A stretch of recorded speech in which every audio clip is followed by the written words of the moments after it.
16 июл асосгузори сулҳу ваҳдати миллӣ, пешвои миллат, президенти ҷумҳурии Тоҷикистон муҳтарам Эмомалӣ Раҳмон ва раиси Маҷлиси Миллии Маҷлиси Олии Ҷумҳурии Тоҷикистон, раиси шаҳри Душанбе муҳтарам Рустами Эмомалӣ дар пойтахти мамлакат дар ҳудуди парки технологияҳои инноватсионии ғайргурӯҳ марҳилаи дуюми корхонаи истеҳсоли халтаҳои полипропиленӣ, платаҳои чопӣ ва фурӯзонакҳои диодии ҷамъияти дорои масъулияти маҳдуди ғайргурӯҳро, ки аз ҷониби соҳибкори ватанӣ Акбар Асадулло бунёд шудааст, мавриди баҳрабардорӣ қарор доданд. зимни боздид ба сарвари давлат иттилоъ доданд, ки марҳилаи дуюми корхонаи истеҳсоли маҳсулоти полипропиленӣ дар асоси технологияи муосири соҳавии ширкатҳои пешқадами ҷаҳонӣ фаъолият менамояд. таҷҳизоти корхона аз ширкати Старлингери Австрия харидорӣ гардида, дар Осиёи марказӣ феълан ягона ба ҳисоб меравад. ёдовар мешавем, ки марҳилаи аввали корхонаи мазкур соли 2020 аз тарафи президенти ҷумҳурии Тоҷикистон, пешвои миллат муҳтарам Эмомалӣ Раҳмон ва раиси шаҳри Душанбе муҳтарам Рустами Эмомалӣ ифтитоҳ гардида буд. марҳилаи дуюми корхона аз хатҳои иловагии истеҳсоли риштаҳои полипропиленӣ, духти матто, ламинатсия, суратофарӣ, буруши матто ва насби клапанҳои автоматӣ иборат буда, имкон медиҳад, ки 140 нафар ба кори доимӣ таъмин гарданд. мувофиқи нақша дар ояндаи наздик шумораи коргарон ба 600 нафар расонида мешавад. хурсандевар аст, ки марҳилаи дуюми корхонаи истеҳсоли халтаҳои полипропиленӣ аз ҷониби пешвои миллат муҳтарам Эмомалӣ Раҳмон ифтитоҳ гардид. марҳилаи аввали корхонаи мазкур соли 2020 ба истифода дода шуда буд.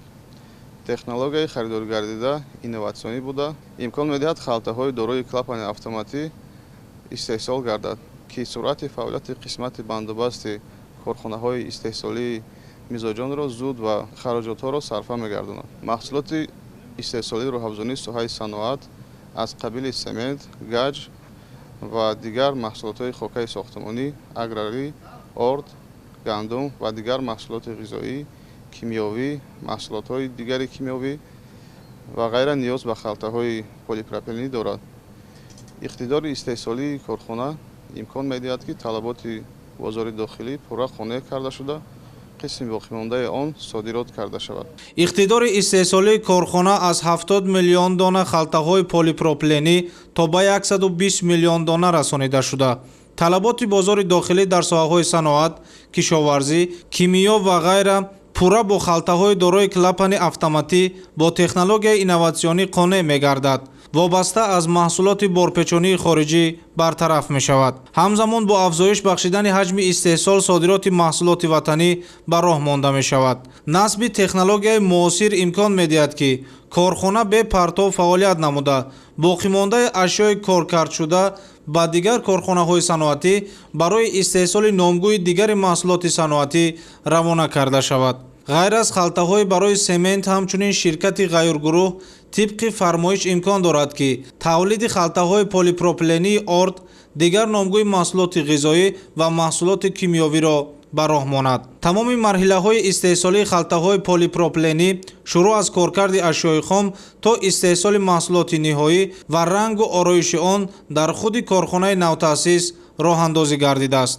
президенти кишвар зимни боздид ба фаъолияти истеҳсолии корхона ва иқдоми соҳибкори ватанӣ баҳои баланд дода, ба онҳо ҷиҳати назорати сифат ва тавлиди маҳсулоти рақобатпазир дастуру маслиҳатҳои муфид доданд. ҳамчунин дар ҳамин ҷо пешвои миллат муҳтарам Эмомалӣ Раҳмон ва раиси шаҳри Душанбе муҳтарам Рустами Эмомалӣ ба фаъолияти корхонаи истеҳсоли платаҳои чопӣ ва фурӯзонакҳои диодӣ оғози расмӣ бахшида, бо раванди истеҳсолот шинос шуданд.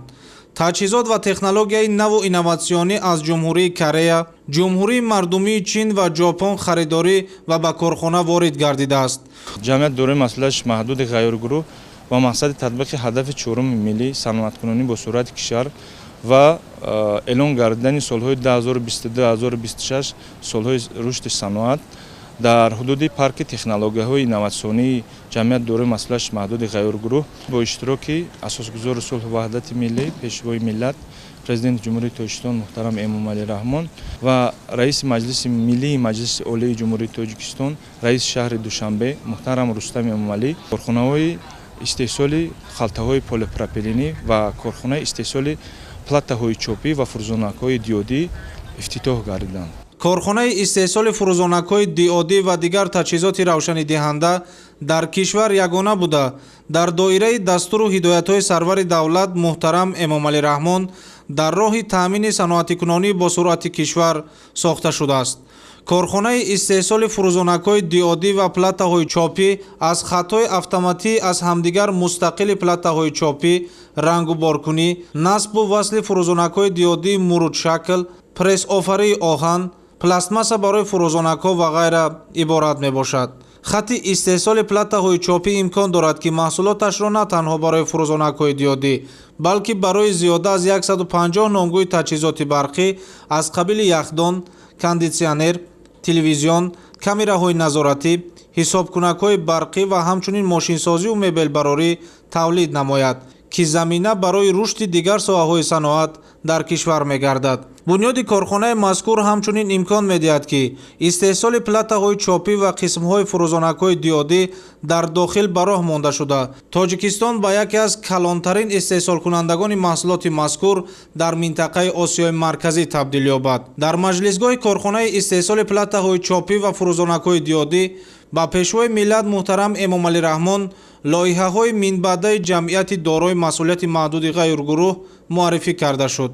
тибқи нақша дар ояндаи наздик корхонаи истеҳсоли смартфонҳо, планшетҳо, соатҳои рақамӣ, ноутбукҳо ва камераҳои назоратӣ дар шаҳри Душанбе бунёд меёбад. корхонаи мазкур аз пажӯҳишгоҳи тадқиқот ва рушд хатҳои истеҳсоли қисмҳои металлӣ, пластикӣ, платаҳои чопӣ ва хати васлу насб иборат мебошад. дар ҳамин ҷо пешвои миллат муҳтарам Эмомалӣ Раҳмон ва раиси шаҳри Душанбе муҳтарам Рустами Эмомалӣ аз намоиши маҳсулоти корхона дидан карданд. аз ҷумла семент, гаҷкартон, халтаҳои полипропленӣ, маҳсулоти гигиенаи шахсӣ ва ғайра ба намоиш гузошта шуд. бояд зикр кард ки гурӯҳи корхонаҳои ғайюр дар 3 корхона солона 2,5 миллион тонна семент истеҳсол менамояд. вобаста ба ин ба халтаҳои полипропленӣ талаботи зиёд дорад. аз ин рӯ 80% халтаҳои истеҳсолгардидаи корхона барои қонеъсозии талаботи худи ширкат истифода мегардад ва 20% дигар ба коргоҳу корхонаҳои ватанӣ ва содирот ба дигар кишварҳо пешниҳод мешавад. сарвари давлат муҳтарам Эмомалӣ Раҳмон зимни суҳбат бо роҳбарияти ҷамъияти дорои масъулияти маҳдуди ғайргурӯҳ ҷиҳати истифодаи пурра аз иқтидорҳои мавҷуда дар ин самт ва таъсиси ҷойҳои нави корӣ барои шаҳрвандони кишвар дастуру маслиҳатҳои судманд доданд.